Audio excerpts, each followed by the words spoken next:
So help me God, I need to get a new album review out. And that album review is the new album by Kelsey Lu, So Help Me God.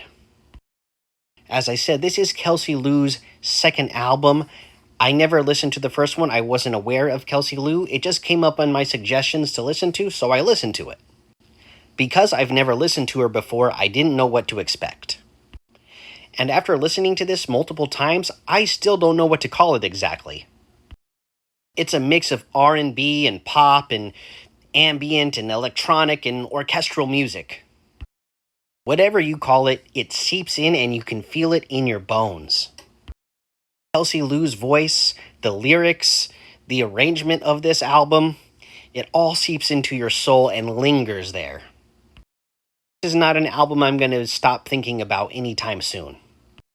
The lyrics throughout this album are filled with grief and pain, and combined with the haunting delivery by Kelsey Lu, it ensures that you are going to feel all that grief and pain throughout this album. This is a great album the whole way through, but let me highlight some tracks that I think really stand out on this album.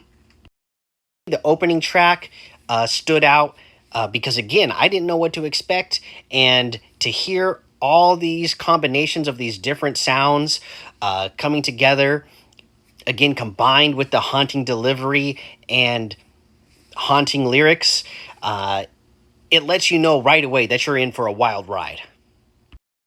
Running to Pain was the next one for me that really stood out because it is one of the more pop songs on this album while still retaining that, haunting and dark theme that you get throughout this album.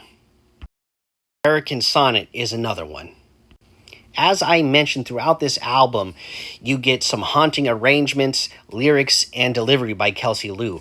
And you get that on American Sonnet, but it is to the next level on this track to where it stands out even above the rest, how haunting this track is. The last track, Cutting Off the Head of a Ghost, really stood out to me as well.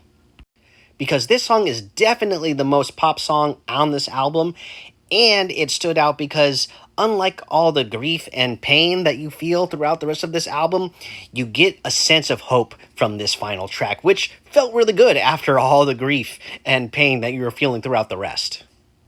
Look, this is so great. I'm glad it got suggested to me, and I need to go check out her first album now as well. But leave a comment on what you thought of this album and let me know your favorite tracks. Hit the like, give me a follow, and rock on.